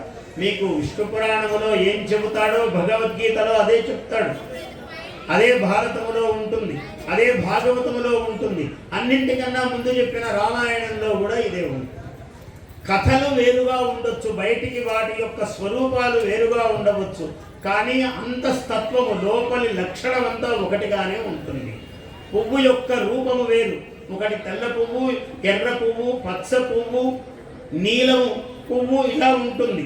కానీ వాటిలో ఉండేటువంటి మాధుర్యము, తేనె ఏదైతే ఉందో ఇదే ఒక్కటే. ఆ మధు ఏదైతే ఉన్నదో పుష్పములోని మధువు, అది అన్ని పుష్పాలలో ఉన్నది ఒక్కటే. అలాగే మన వాంగ్మయము మొత్తం మీద అష్టాదశ పురాణాల్లో ఉన్నదే 1,00,000 శ్లోకాలు కలిగిన భారతంలో ఉన్నది. జయం అని పేరు పెట్టారు దానికి ముందు. ఆ 1,00,000 శ్లోకాల భారతములో వ్యాసుల వారు చెప్పింది 24 అక్షరాల గాయత్రి మంత్రానికి ప్రతీకగా 24,000 శ్లోకాలను రచించినటువంటి రామాయణ కథా సర్వస్వములో ఇదే ఉంటుంది. వాంగ్మయములన్నింటిలోనూ ఈ రహస్యమే. అంటే కర్మ చెయ్యి, కానీ కర్మకు ఎక్కడా అవలిప్తుడవు కావద్దు, కర్మను ఒంటికి పూసుకోవద్దు. ఎలా సాధ్యమండి? కర్మ చేస్తే అందులోకి నిమగ్నుడైపోతాడు మానవుడు, అందులో నిండి నిబిడీకృతుడైపోతాడు. వీడు బయటపడటం ఎట్లా సాధ్యము? అది లోకానికి అంతటికి సామాన్యము నాయన. నీకు జ్ఞానం ఎప్పుడు కలుగుతూ ఉందో అప్పుడు కర్మ కుబుసములాగా వదిలిపోతుంది అన్నాడు. ఓ ఋషి కూర్చున్నాడు అక్కడ. ఏమయ్యా సంధ్యావందనం చేయలేదే అన్నాడు ఒక పిల్లవాడు వచ్చి. గురువుగారు సంధ్యావందనం చేయలేదు అన్నాడు. అంటే ఆయన అన్నాడు, హృదాకాశే చిదాదిత్య సదా భాసతి భాసతి నా అస్తమేతి నచ ఉదయతి కథం సంధ్యాముపాసిషే అన్నాడు. ఈ హృదయం అనేటువంటి ఆకాశములో జ్ఞానము అనే సూర్యుడు వెలుగుతూనే ఉన్నాడు. సూర్యుడు ఉదయిస్తే ఉదయ సంధ్య ప్రాతః సంధ్య చెయ్యాలి, సూర్యుడు అస్తమిస్తే సాయం సంధ్య చెయ్యాలి. మధ్యలో ఈ ఉదయాస్తమయాలుంటే మధ్యమ స్థితి ఉంటుంది, ఉదయాస్తమయాలే లేవు. అందువల్ల జ్ఞానము అనే సూర్యుడు ఉదయించడం లేదు, అస్తమించడం లేదు. కథం సంధ్యాముపాసిషే. అందువల్ల జ్ఞాన సూర్యుడు ఎప్పుడూ వెలుగుతూ ఉండడం వల్ల ఎప్పుడు సంధ్యావందనం చేయాలో అర్థం కాలేదయ్యా నాకు అన్నాడు. అంటే ఏమర్థము? జ్ఞానదశలో ఉన్నాడు, కర్మ వదిలిపోయింది ఆయనకి, కర్మ లేదు, కర్మతో సంగము లేదు. ఆయన అన్నం తింటుండొచ్చు, మాట్లాడుతుండొచ్చు, నీళ్లు తాగుతూ ఉండొచ్చు, స్నానం చేస్తూ ఉండొచ్చు, కానీ ఈ కర్మతో ఎక్కడా అవలిప్తుడై లేడు, జ్ఞానదశలో ఉన్నాడు. అందుకనే జ్ఞానాగ్ని దగ్ధ కర్మాణం అన్నాడు భగవద్గీతలో. జ్ఞానము అనే అగ్ని చేత కర్మ దగ్ధమైపోతుంది అన్నాడు. అంటే వీడేం దగ్ధం చెయ్యడు, ఆ జ్ఞానమే కర్మను దగ్ధం చేస్తుంది. అంటే కర్మతో ఎప్పుడు సంగం ఉండాలి, ఎప్పుడు ఉండకూడదు, ఆ తత్వమే నీకు బోధ చేస్తుంది. అందువల్ల ఈ కర్మ అనే దానికి విష్ణు పురాణంలో 3 జన్మలు ఎత్తిన ఒక మహానుభావుడిని చూపించాడు. సంగము అనే ఒక మాట కోసము, అంటే ఏదైనా ఒక వస్తువు కానీ, వ్యక్తి కానీ, ఒక ప్రాణి కానీ, లేదా చెప్తూ ఉంటారు కొందరు ఇదంతా ఒక కలెక్టర్గా పనిచేశాడు అనుకోండి, ఇదంతా మొత్తం నా కిందనే ఉన్నది గురువుగారు ఒకప్పుడు అంటాడు. నీ కింద ఉండడం ఏమిటి అంటే ఒక అజ్ఞానం అన్నమాట. నేను పెద్ద అధికారిని, ఇదంతా నా కింద ఉంది అంటే అహంకారం ఇంకా వదలలేదు. పదవి పోయినా అహంకారం పోలేదు, మమకారం పోలేదు. ఇదంతా నేనేనండి, అంతా నాదే అంటాడు. ఇదంతా నేనే కట్టానండి అంటాడు.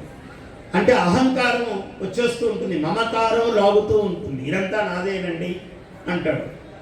ఇదంతా నీది కావడం ఏమిటి?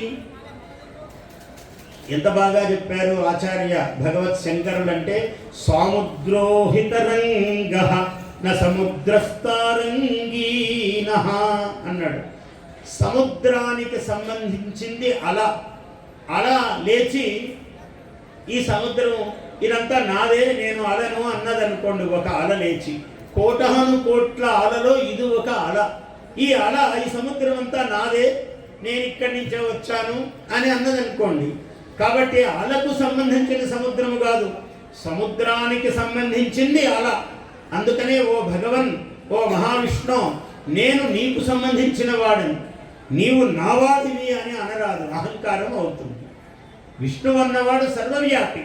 ఈ చెట్టులో, పుట్టలో, రాయిలో, రప్పలో, అన్ని రూపాల్లో, అవతారాల్లో, యుగాల్లో, కాలాల్లో, ఆకాశములో, పంచభూతాల్లో అన్ని చోట్ల ఉన్నాడు హరి అన్నవాడు. ఆ హరి నావాడు అని అనుకుంటే అహంకారం వాడు హిరణ్యకశిపుడు అవుతాడు. హరి సర్వమయుడు అనుకుంటే వాడు ప్రహ్లాదుడు అవుతాడు.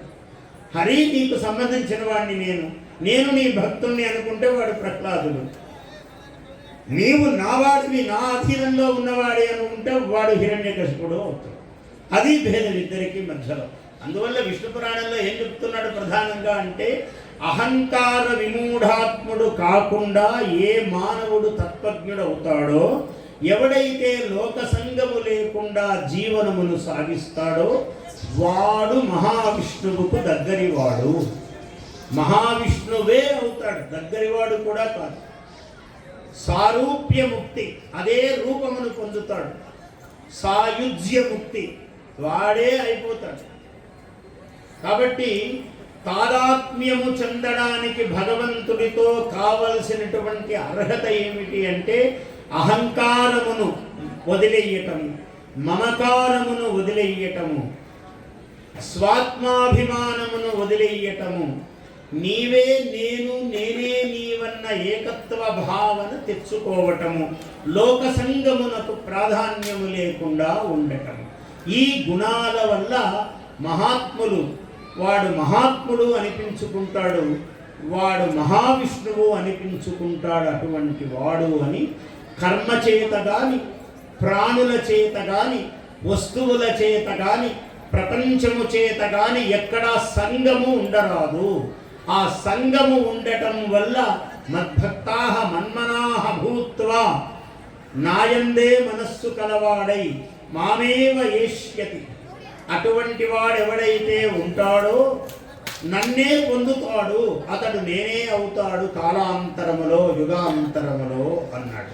అందువల్ల తన్మయమైనటువంటి భావనతో ఏ మహాత్ముడైతే లోక సంగము లేకుండా ఉంటాడో అటువంటి వాడు నాయందే మనస్సు కలిగిన వాడు నన్నే పొందుతాడు, మామే వైష్యతి నసంశయ, ఇందులో సంశయము లేదు అన్నాడు మహావిష్ణువు. ఈ విషయాన్ని అనేక విధములుగా, ఒక సూర్య భగవానుడు, ఒక చంద్రుడు, ఒక తారకలు, నక్షత్రములు, ఈ గ్రహమండలములు, ఈ భూమండలము, అనేక సూర్యేందు కోటి బ్రహ్మాండానాం ఏకతమే వ్యక్త వ్యక్త మహదహంకార, మహత్తో అహంకారము అన్నాడు, అందులో భాగం చేశాడు. మహదహంకార పృథివ్యాపస్థేయో వాయురాకాశాద్యై ఆవరణై అన్నాడు. ఇన్ని ఆవరణాలు ఉన్నాయి మన మీద. ఈ ఆవరణములను దాటుకున్నవాడు ఎవడవుతాడు అంటే సంగము లేనివాడు. ఎవడికైతే అహంకార మమకారములతో సంగం ఉండదో, ఎవడికైతే ప్రపంచముతో, ప్రపంచములో ఏ వస్తువుతోనూ సంగము ఉండదో వాడు ఈ ఆవరణములన్నీ దాటుకోగలుగుతాడు. ఈ లోకాలోకముల యొక్క పరిధి దాటగలుగుతాడు. అటువంటి మహాత్ముడు జీవన్ముక్తుడు. జీవన్ముక్తుడు ఎలా అవుతాడయ్యా అని మైత్రేయ మహర్షి పరాశర మహర్షిని అడిగాడు. పరాశరుడు అంటే పరావాక్కులే శరముగా గలిగిన అని రాశా నేను. పరా అంటే ఉన్నతోన్నతమైనటువంటి వాక్కు. పరా పశ్యంతి సూరయః అన్నారు. వాక్కు 4 విధాలుగా ఉంటుంది. పరా నాభిదేశస్థ అన్నాడు. పరా అనే వాక్కు మన బొడ్డులో ఉంటుంది, నాభిదేశములో ఉంటుంది. వాడికి పొట్ట నిండా చదువేనండి అంటాడు. అంటే వాడి జ్ఞాని అయిన వాడే పొట్ట. పొట్ట ఏమిటి, దేనికి మూలము? గర్భము, చదువుకు, జ్ఞానానికి మూలము పొట్ట. వాడికి పొట్ట నిండా చదివేనండి అంటాడు. ఇంకో విధంగా చెప్తే పొట్ట చూస్తే అక్షరం లేదండి వాడికి అంటాడు. అంటే ఏదైనా పొట్టనే ఆధారం అక్షరాలకు, జ్ఞానానికి. అందువల్ల పరా, ఈ పరా అనే వాక్కు నాభిలో ఉంటుంది, బొడ్డులో అన్నాడు. పశ్యంతి హృదయంగత అన్నాడు. పశ్యంతి అనే వాక్కు ఇక్కడ హృదయ దేశములో ఉంటుంది. మధ్యమా కంఠదేశస్థ, మధ్యమా అనే వాక్కు కంఠంలో ఉంటుంది. వైఖరి విశదామత, మనం మాట్లాడుతున్న వాక్కుకు వైఖరి అని పేరు. అంటే పరావాక్కే పశ్యంతి అయి, మధ్యమా అయి, వైఖరి అవుతుంది. అంటే 4 దశలు, 3 దశలు దాటి 4వ దశ బయటకు వస్తుంది. ఈ పరావాక్కు ఎవరు దర్శనం చేయగలుగుతారు అంటే వేదములో పరా పశ్యంతి సూరయః అన్నాడు. అంటే జ్ఞానులు, నిత్య ముక్త స్వరూపులైనటువంటి జ్ఞానులు మాత్రమే పరావాక్కును చూడగలుగుతారు. నేను ఆ గురువుగారి దగ్గరికి వెళ్ళానండి, ఆ మహానుభావుడు పీఠాధిపతి దగ్గరికి వెళ్ళానండి, నేను ఎందుకు వచ్చానో చెప్పలేదండి, ఇలా చూడగానే నువ్వు ఎందుకు వచ్చావు అని చెప్పాడు ఆయనండి అంటారు. అంటే పరావాక్కును చూడగలిగిన శక్తి ఉన్నవాళ్ళు చూస్తారు. అలా పరాదర్శనము చేయగలిగిన, నాభి దేశమును చూడగలిగిన వాడు. కాబట్టి ఈ 4 విధాల దశను ఎరిగిన వాడు ఎలా తెలుస్తుంది అంటే, ఎప్పుడైతే నీవు జీవన్ముక్తుడు అవుతావో, ఎప్పుడైతే లౌకికమైనటువంటి సంగము నీకు ఉండదో, ఆ తత్వజ్ఞానము స్ఫూర్తి నీకు ఏర్పడుతుంది. ఇది మనకు సారభూతముగా విష్ణు పురాణములో మహాద్భుతమైనటువంటి ఈ తత్వాన్ని మనకు బోధించాడు. ఆయనే ఆ తత్వజ్ఞానం ఎలా కలుగుతుంది అనే పరంపరా జ్ఞానము చెప్పాడు. సూర్యుడు, ఖగోళములు, నక్షత్రములు, ఈ భూమండలములు ఉన్నటువంటి ఈ ద్వీపములు, కల్పములు, నదులు, సముద్రములు, పర్వతములు, వీటన్నింటి యొక్క స్వరూపము ఎరిగి వీటన్నింటిలో నేనొక భాగము, ఇదే అయి ఉన్నాను అని ఎవడు గ్రహిస్తాడో, నేను అని అహంకరించకుండా ఇందులో నేనే, ఇందులో ఒకడను అని ఎవడైతే నేను అన్న భావనను తీసి ఉంటాడో అటువంటి వాడు జ్ఞాని. ఈ తత్వమును ఎరుగగలుగుతాడు. ఆదిత్యమండలం భిద్వా అన్నాడు. అటువంటి వాడు సూర్యమండలమును భేదించి ఉత్తమ గతులు పొందగలుగుతాడు అన్నాడు. అర్చిరాది మార్గములు అన్నారు.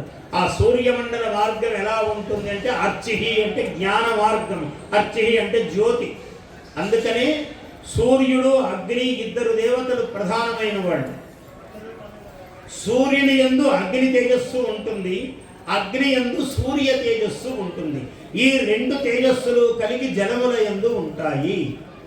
ఈ 2 తేజస్సులు కాలమునందు, ఆ కాలము జలముల యందు ఉంటుందన్నాడు. మహాద్భుతంగా ఇదంతా వర్ణించాడు విష్ణు పురాణంలో. ఏమన్నాడు? అందుకనే పగలంతా సూర్యుడు మన దృష్టిలో అస్తమించే లోపల దీపం వెలగాలి అన్నారు. ఇంట్లో దీపం పెట్టాలన్నారు. నుదుటికి బొట్టు పెట్టాలన్నారు. మన సనాతన ధర్మం ఏమిటంటే, ఇది జ్యోతి వెలగడం, జ్ఞాన జ్యోతి వెలిగే చోటు ఇది. అందువల్ల ఇక్కడ బొట్టు ఉండాలి, లలాట శూన్యం ఉండకూడదు. నీకు విభూతి పెట్టు, నామం పెట్టు, తిలకం పెట్టు, బొట్టు పెట్టు, ఏదైనా కుంకుమ పెట్టు, ఏదైనా కానీ ఉండాలి నుదుట. అలాంటి ముఖం చూస్తే అలక్ష్మి అన్నాడు, దారిద్ర్యం అన్నాడు. అలాంటి ముఖం చూస్తేనే దారిద్ర్యం అయితే ఇంకా ఉన్న ముఖానికి ఎంత దారిద్ర్యం ఉండాలి బొట్టు లేకుండా. అందుకని బొట్టు ఉండాలి నుదుట. అంటే జ్యోతి. ఈ జ్యోతి దేనికి సంకేతమో? అగ్నికి. ఈ అగ్ని సూర్యుని యందు తన తేజస్సు కలిగి ఉంటుంది. పగలంతా కూడా అగ్ని సూర్యుడిలో ఉంటాడు. సంధ్యా సమయం, సాయం సంధ్య అయ్యేటప్పటికీ సూర్యుడు తన తేజస్సును అగ్నిలో నిక్షిప్తం చేస్తాడు. ఈ 2 కలిసి కాలమునందు తన తేజస్సును నిక్షిప్తం చేస్తాయట. ఆ కాలము జలముల యందు నిక్షేపం అవుతుంది, కాలము యొక్క శక్తి అన్నాడు. ఇది చాలా అద్భుతమైనటువంటి సైన్స్. ఇదంతా జ్ఞానము, విజ్ఞానం. ఇలా ఇంత శక్తి ఉంది కాబట్టి నువ్వు బొట్టు పెట్టుకోరా, జుట్టు కట్టుకోరా, పంచ కట్టుకోరా అన్నాడంటే వీడు ప్రతిదానికి సంబంధం ఉన్నది. పంచెందుకు కట్టుకోవాలండి, బొట్టెందుకు పెట్టుకోవాలండి, జుట్టు ఎందుకు ఉండాలండి? బ్రహ్మరంధ్రము, జ్ఞానస్థానం. ఇక్కడ జ్ఞానము జ్యోతి వెలిగే చోటు.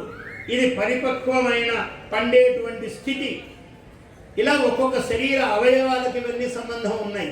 అందువల్ల బొట్టు పెట్టుకోరు. బొట్టు పెట్టుకోవడం అంటే తెలివి తక్కువ పని కాదు, అత్యంతము తెలివైన పని. జ్ఞాని చేసే పని అజ్ఞానికి అర్థం కాదు. అసలు అజ్ఞానమైన వాడు బొట్టు పెట్టుకుంటూ వస్తే జ్ఞానం కలుగుతుంది. ఎందుకు అని ప్రశ్నించకుండా పెడుతూ వచ్చాడనుకోండి, కొంతకాలానికి వాడికి జ్ఞానం వస్తుంది. అందువల్ల ఈ ఆచార ప్రభవో ధర్మ, ధర్మస్య ప్రభురచ్యుత అన్నాడు. అంటే ఆచారం ఎందుకు? ఆచార ప్రభవో ధర్మ అంటే ధర్మము నుంచి ఆచారము పుట్టింది. ఆచార ప్రభవ ధర్మ. ఆచారమునకు ప్రభువ స్థానము, ఉత్పత్తి స్థానము ధర్మము. ఆ ధర్మమునకు అచ్యుతుడు ప్రభువు అన్నాడు. ధర్మస్య ప్రభువు అచ్యుత మహావిష్ణు నారాయణమూర్తి ఏషః. ఇది మనకు తత్వములో బోధించాడు. ఈ తత్వము శ్రీ లక్ష్మీ నరసింహస్వామి, యోగానంద నరసింహస్వామి, ఆయన జ్వాలా నరసింహస్వామి, అటువంటి లక్ష్మీ నరసింహస్వామి యొక్క చరణారవిందములకు ఈ ప్రసంగమును, పాఠమును ఆయన పాద పద్మములకు సమర్పిస్తూ ఈ కార్యక్రమాన్ని ఎవరెవరు ఏర్పాటు కావాలి అని కోరుకున్నారో ఈ దేవదాయ ధర్మదాయ శాఖ వాళ్ళు ప్రభుత్వం పక్షాన సంకల్పించారు.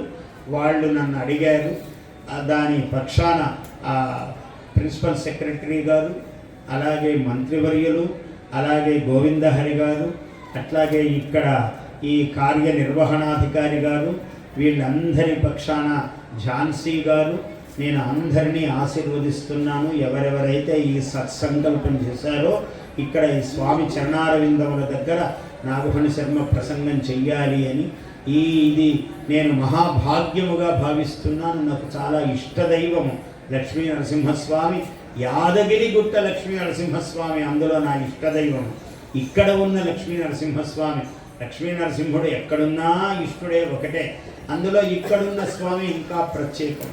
అందువల్ల ఈ స్వామి యొక్క చరణారవిందములకు నేను నా ప్రసంగమును సమర్పిస్తూ స్వస్తి ప్రజాభ్య పరిపాలయంతాం న్యాయేన మార్గేణ మహీం మహిషాః గోబ్రాహ్మణేభ్యః శుభమస్తు నిత్యం లోకాః సమస్తాః సుఖినో భవంతు కాలే వర్షతు పర్జన్యః పృథివీ సస్యశాలినీ దేశోऽयं క్షోభరహితः బ్రాహ్మణాः సంతు నిర్భయాः అపుత్రాः పుత్రిణः సంతు పౌత్రిణः అధనాः సధనాः సంతు జీవంతు శరదాం శతం. స్వస్తి. Please subscribe to our YouTube channel. Like and share this video.